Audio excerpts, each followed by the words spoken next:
Canal Fantástico. Viva a fantasia! Canal Fantástico. Audiolivro Dom Casmurro. Pasta 6. Capítulo 42. Capitu refletindo. No dia seguinte, fui à casa vizinha logo que pude. Capitu despedia-se de duas amigas que tinham ido visitá-la. Paula e Sancha, companheiras de colégio, aquela de 15, esta de 16 anos. A primeira, filha de um médico, a segunda, de um comerciante de objetos americanos. Estava abatida, trazia um lenço atado na cabeça. A mãe contou-me que fora excesso de leitura na véspera, antes e depois do chá, na sala e na cama, até muito depois da meia-noite, e com lamparina. Se eu acendesse vela, mamãe zangava-se. Já estou boa. E como desatasse o lenço, a mamãe disse-lhe timidamente que era melhor atá-lo, mas Capitu respondeu que não era preciso, estava boa. Ficamos sós na sala. Capitu confirmou a narração da mãe, acrescentando que passara mal por causa do que ouvira em minha casa.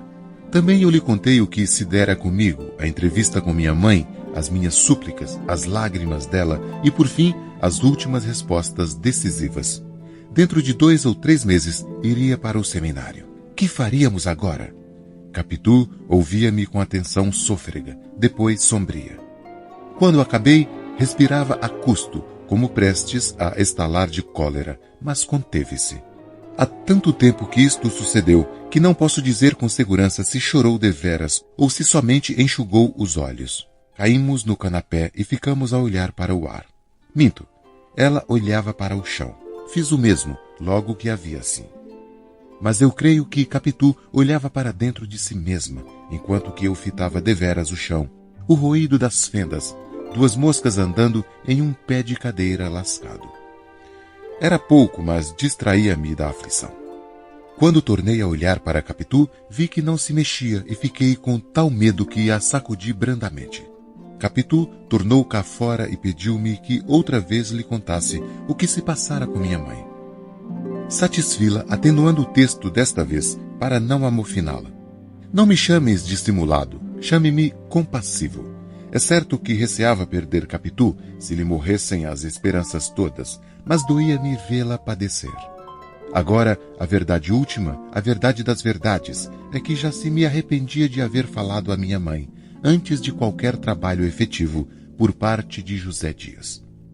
Examinando bem, não quisera ter ouvido um desengano que eu reputava certo, ainda que demorado. Capitu refletia, refletia, refletia. Capítulo 43. Você tem medo? De repente, cessando a reflexão, fitou em mim os olhos de ressaca e perguntou-me se tinha medo. Medo? Sim, pergunto se você tem medo. Medo de quê? Medo de apanhar, de ser preso, de brigar, de andar, de trabalhar. Não entendi. Se ela tem dito simplesmente, vamos embora, pode ser que eu obedecesse ou não. Em todo caso, entenderia.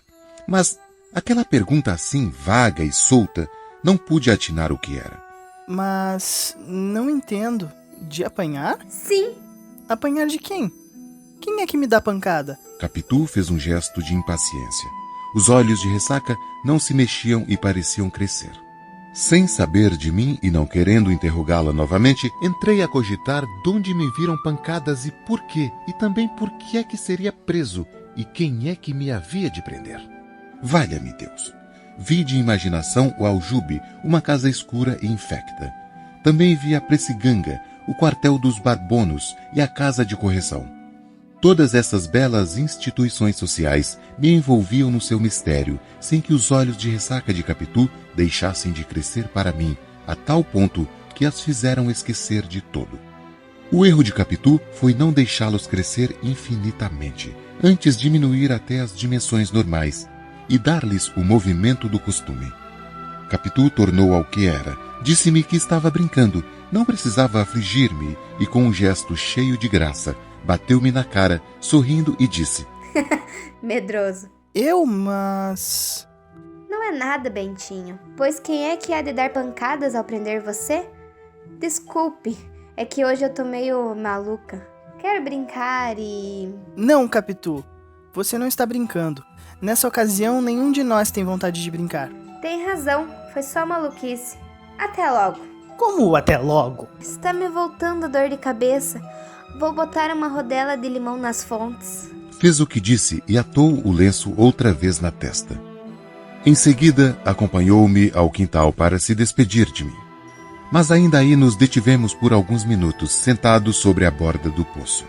Ventava, o céu estava coberto.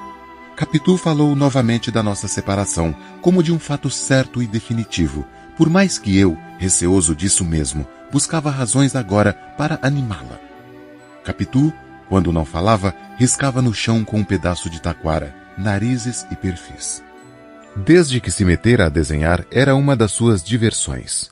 Tudo lhe servia de papel e lápis. Como me lembrassem os nossos nomes abertos por ela no muro, quis fazer o mesmo no chão e pedi-lhe a taquara. Não me ouviu ou não me atendeu. Capítulo 44. O primeiro filho. De cá, deixa escrever uma coisa. Capitu olhou para mim, mas de um modo que me fez lembrar a definição de José Dias, oblíquo e dissimulado. Levantou o olhar sem levantar os olhos. A voz, um tanto sumida, perguntou-me: Diga-me uma coisa, mas fale a verdade. Não quero disfarce. Há de responder com o coração na mão. Que é? Diga. Se tivesse de escolher entre mim e sua mãe, a quem é que escolhia? Eu? Fez-me um sinal que sim. Eu escolhia... Mas pra que escolher? Mamãe não é capaz de me perguntar isso. Pois sim, mas eu pergunto. Suponha você que está no seminário e receba a notícia que eu vou morrer. Não diga isso. Ou que me mato de saudades. Se você não vier logo e sua mãe não quiser que você venha, diga-me, você vem? Venho. Contra a ordem de sua mãe? Contra a ordem de mamãe. Você deixa seminário, deixa sua mãe, deixa tudo para me ver morrer? Não fale em morrer, Capitu. Capitu teve um risinho descorado e incrédulo, e com a taquara escreveu uma palavra no chão. Inclinei-me e li: mentiroso. Era tão estranho tudo aquilo que não achei resposta. Não atinava com a razão do escrito, como não atinava com a do falado. Se me acudisse ali uma injúria grande ou pequena, é possível que a escrevesse também com a mesma taquara, mas não me lembrava nada. Tinha a cabeça vazia. Ao mesmo tempo, tomei-me de receio de que alguém nos pudesse ouvir ou ler. Quem se éramos sós? Dona Fortunata chegara uma vez à porta da casa, mas entrou logo depois. A solidão era completa. Lembra-me que umas andorinhas passaram por cima do quintal e foram para os lados do Morro de Santa Teresa. Ninguém mais. Ao longe, vozes vagas e confusas. Na rua, um tropel de bestas. Do lado da casa, o chilrear dos passarinhos do Pádua. Nada mais. Ou somente este fenômeno curioso que o nome escrito por ela não só me espiava do chão, com gesto escarninho, mas até me pareceu que repercutia no ar. Tive então uma ideia ruim. Disse-lhe que, afinal de contas, a vida de padre não era má e eu podia aceitá-la sem grande pena. Como o desforço era pueril. Mas eu sentia a secreta esperança de vê-la atirar-se a mim, lavada em lágrimas. Capitu limitou-se a regalar muito os olhos e acabou por dizer: Padre é bom, não há dúvida. Melhor que padre, só cônego, por causa das meias roxas. O roxo é cor muito bonita. Pensando bem, é melhor cônego. Mas não se pode ser cônego sem ser primeiramente padre. Disse-lhe eu, mordendo os beiços. Bem, comece pelas meias pretas, depois virão as roxas. O que eu não quero perder é sua missa nova. Avise-me a tempo para fazer um vestido à moda saia balão e babados grandes. Mas talvez nesse tempo a moda seja outra. A igreja há de ser grande, Carmo ou São Francisco. Ou Candelária. Candelária também, qualquer serve. Contanto que ouça a missa nova. Hei de fazer um figurão. Muita gente há de perguntar: quem é aquela moça faceira que ali está com aquele vestido tão bonito? Aquela é Dona Capitolina, uma moça que morou na rua de Mata-Cavalos. Que morou? Vai mudar-se? Quem sabe? Aonde é que há de morar amanhã? Disse ela com um tom leve de melancolia, mas tornando logo ao sarcasmo. E você, no altar, metido na alva, com a capa de ouro por cima, cantando Pater Noster. Ah, como eu sinto não ser um poeta romântico para dizer que isto era um duelo de ironias.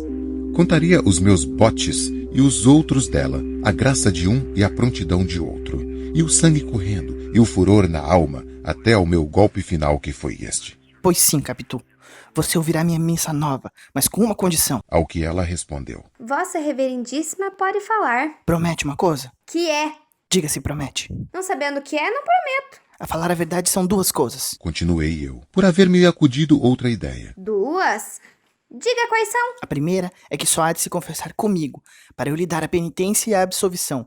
A segunda é que... A primeira está prometida. Disse ela, vendo-me hesitar, e acrescentou que esperava a segunda. Palavra que me custou e antes não me chegasse a sair da boca. Não ouviria o que ouvi e não escreveria aqui uma coisa que vai talvez achar incrédulos. A segunda, sim, é que... Promete que eu seja o padre que case você? Que me case? Disse ela um tanto comovida. Logo depois fez descair os lábios e abanou a cabeça.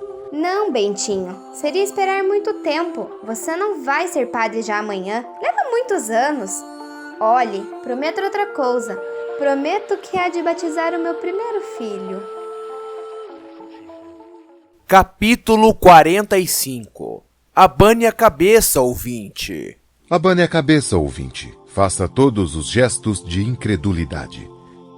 Chegue a deixar fora este audiolivro se o tédio já o não obrigou a isso antes. Tudo é possível.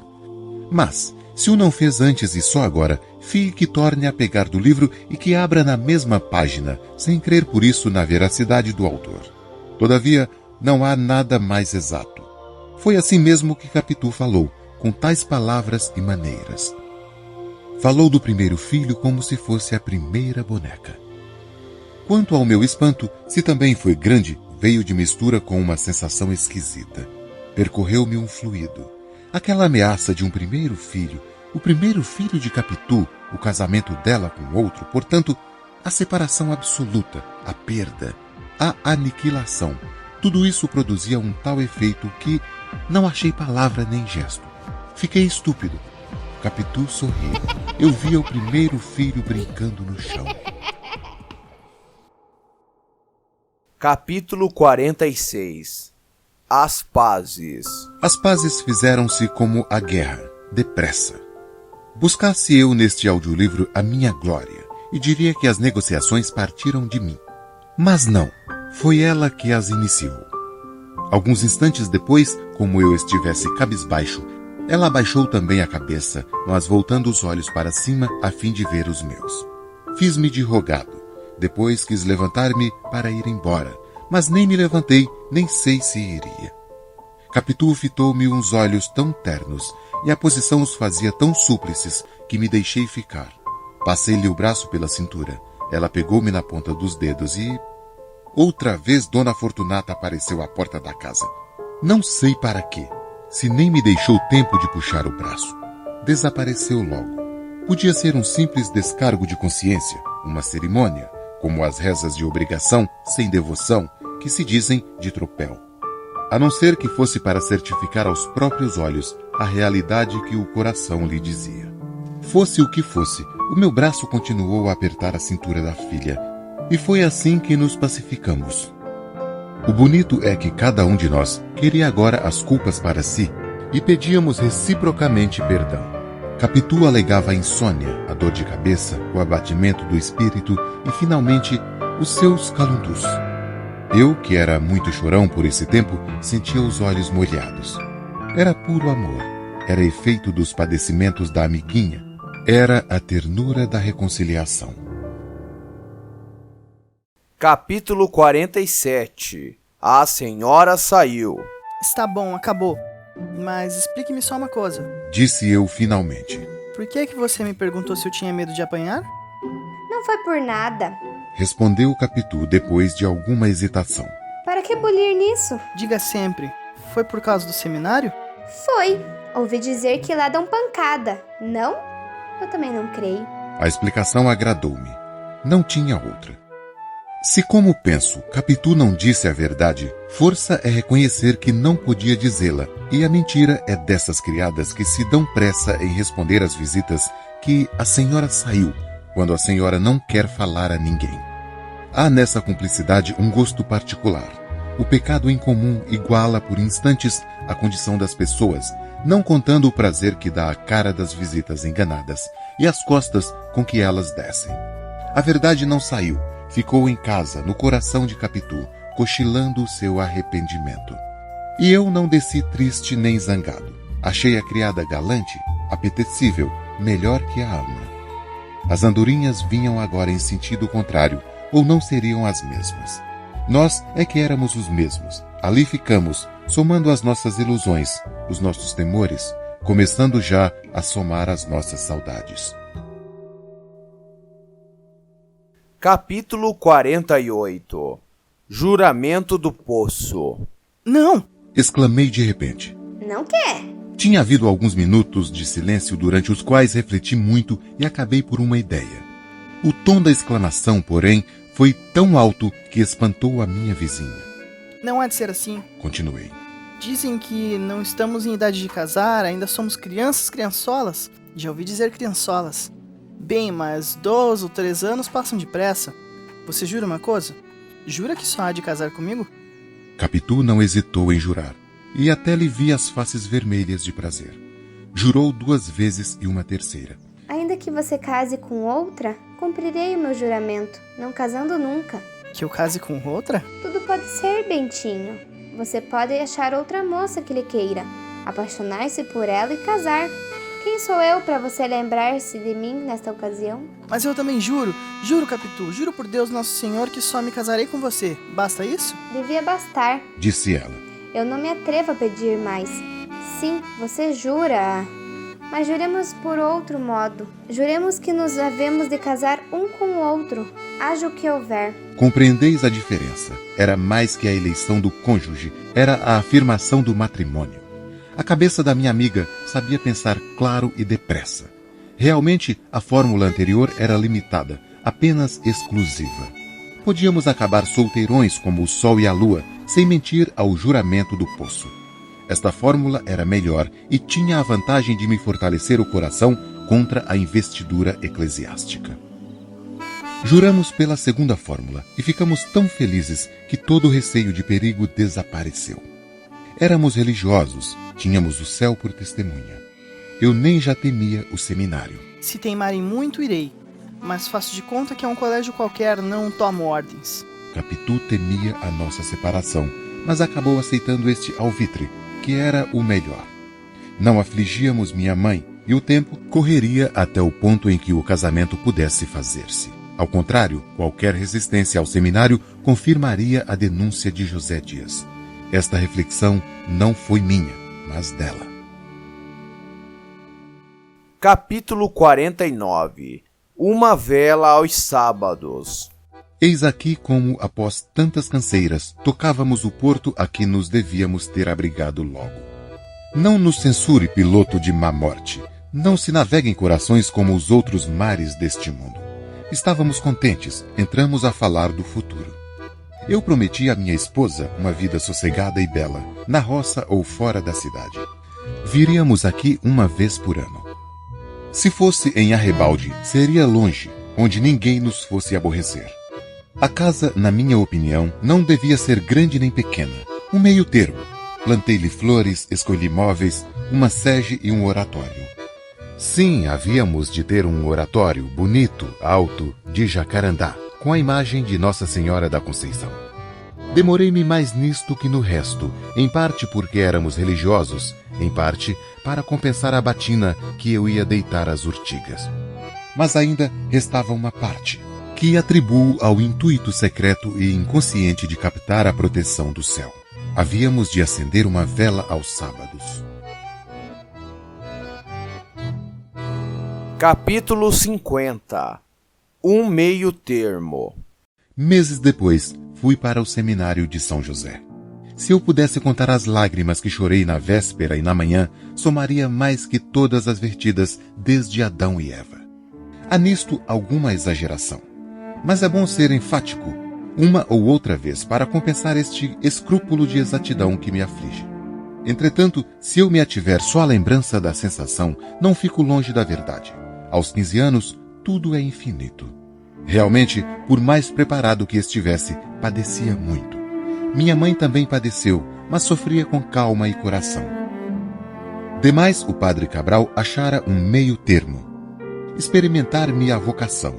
Se no fim de 2 anos eu não revelasse vocação eclesiástica, seguiria outra carreira. As promessas devem ser cumpridas conforme Deus quer. Suponha que Nosso Senhor negue disposição ao seu filho, e que o costume do seminário não lhe dá o gosto que me concedeu a mim, e que a vontade divina é outra. A senhora não podia pôr em seu filho, antes de nascido, uma vocação que Nosso Senhor lhe recusou. Era uma concessão do padre. Dava à minha mãe um perdão antecipado, fazendo vir ao credor a revelação da dívida. Os olhos dela brilharam, mas a boca disse que não. José Dias, não tendo alcançado ir comigo para a Europa, agarrou-se ao mais próximo e apoiou o alvitre do senhor protonotário. Só lhe parecia que 1 ano era bastante. Estou certo, Disse ele, piscando-me o olho. que dentro de 1 ano a vocação eclesiástica do nosso Bentinho se manifesta clara e decisiva. Há de ser um padre de mão cheia. Também, se não vier em 1 ano... E a mim, mais tarde em particular. Vá por 1 ano. 1 ano passa depressa. Se não sentir gosto nenhum, é que Deus não quer. Como diz o padre, e nesse caso, meu amiguinho, o melhor remédio é a Europa. Capitu deu-me igual conselho quando minha mãe lhe anunciou a minha ida definitiva para o seminário. Minha filha, você vai perder o seu companheiro de criança. Fez-lhe tão bem este tratamento de filha, era a primeira vez que minha mãe lhe dava, que nem teve tempo de ficar triste. Beijou-lhe a mão e disse-lhe que já sabia disso por mim mesmo. Em particular, animou-me a suportar tudo com paciência. No fim de 1 ano, as coisas estariam mudadas e 1 ano andava depressa. Não foi ainda a nossa despedida. Esta fez-se na véspera, por um modo que pede capítulo especial. O que unicamente digo aqui é que, ao passo que nos prendíamos um ao outro, ela ia aprendendo minha mãe, fez-se mais assídua e terna, vivia ao pé dela, com os olhos nela. Minha mãe era de natural simpático e igualmente sensível. Tanto se doía como se aprazia de qualquer coisa. Entrou a achar em Capitu uma porção de graças novas, de dotes finos e raros. Deu-lhe um anel dos seus e algumas galanterias. Não consentiu em fotografar-se, como a pequena lhe pedia para lhe dar um retrato. Mas tinha uma miniatura feita aos 25 anos e, depois de algumas hesitações, resolveu dar-lhe. Os olhos de Capitu, quando recebeu o mimo, não se descrevem. Não eram oblíquos nem de ressaca, eram direitos, claros, lúcidos. Beijou o retrato com paixão. Minha mãe fez-lhe a mesma coisa a ela. Tudo isto me lembra a nossa despedida. Capítulo 51. Entre luz e fosco. Entre luz e fusco, tudo há de ser breve como esse instante. Nem durou muito a nossa despedida, foi o mais que pôde, em casa dela, na sala de visitas, antes do anteceder das velas. Aí é que nos despedimos de uma vez. Juramos novamente que havíamos de casar um com o outro, e não foi só o aperto de mão que selou o contrato, como no quintal foi a conjunção das nossas bocas amorosas. Talvez risque isto na impressão, se até lá não pensar de outra maneira. Se pensar, fica. E desde já fica, porque, em verdade, é a nossa defesa. O que o mandamento divino quer é que não juremos em vão, pelo santo nome de Deus. Eu não ia mentir ao seminário, uma vez que levava um contrato feito no próprio cartório do céu. Quanto ao selo, Deus, como fez as mãos limpas, assim fez os lábios limpos, e a malícia está antes na tua cabeça perversa que na daquele casal de adolescentes. Oh, minha doce companheira da meninice! Eu era puro, e puro fiquei, e puro entrei na aula de São José, a buscar de aparência e investidura sacerdotal, e antes dela, a vocação. Mas a vocação eras tu, a investidura eras tu. Capítulo 52. O velho Pádua. Já agora, conto também os adeuses do velho Pádua. Logo cedo veio à nossa casa. Minha mãe disse-lhe que fosse falar-me ao quarto. Dá licença. Perguntou, metendo a cabeça pela porta. Fui apertar-lhe a mão. Ele abraçou-me com ternura. Seja feliz. Disse-me. A minha, toda a minha gente, creia que ficam muitas saudades. Todos nós estimamos muito ao Senhor, como merece.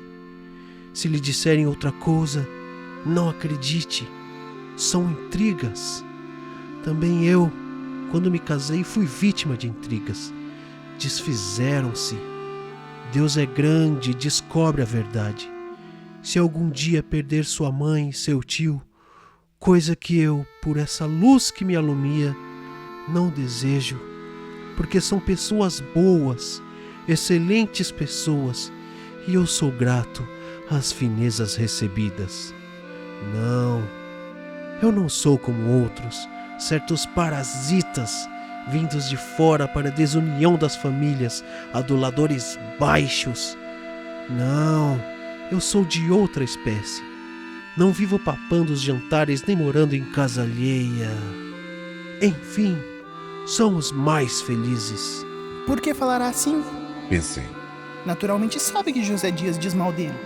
Mas, como ia dizendo, se algum dia perder os seus parentes, pode contar com a nossa companhia. Não é suficiente importância, mas a afeição é imensa. Creia, Padre, que seja, a nossa casa está às suas ordens. Quero só que me não esqueça o velho Pádua. Suspirou e continuou. Não esqueça o seu velho Pádua. E se tem algum trapinho que me deixe em lembrança, um caderno latino, qualquer coisa, um botão de colete, coisa que já lhe não preste para nada, o valor é a lembrança. Tive um sobressalto. Havia embrulhado em um papel um cacho dos meus cabelos, tão grandes e tão bonitos, cortados na véspera. A intenção era levá-los a Capitu ao sair, mas tive ideia de dá-lo ao pai. A filha saberia tomá-lo e guardá-lo. Peguei do embrulho e dei-lhe. Aqui está, guarde. Um cachinho dos seus cabelos? Exclamou Pádua, abrindo e fechando o embrulho. Oh, obrigado! Obrigado por mim e pela minha gente.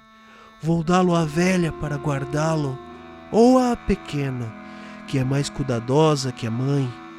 Que lindos que são! Que lindos que são! Como é que se corta uma beleza destas? Dê cá um abraço. Outro. Mais outro. Adeus. Tinha os olhos úmidos deveras. Levava a cara dos desenganados, como quem empregou em um só bilhete todas as suas economias de esperanças, e vê sair branco o maldito número. Um número tão bonito.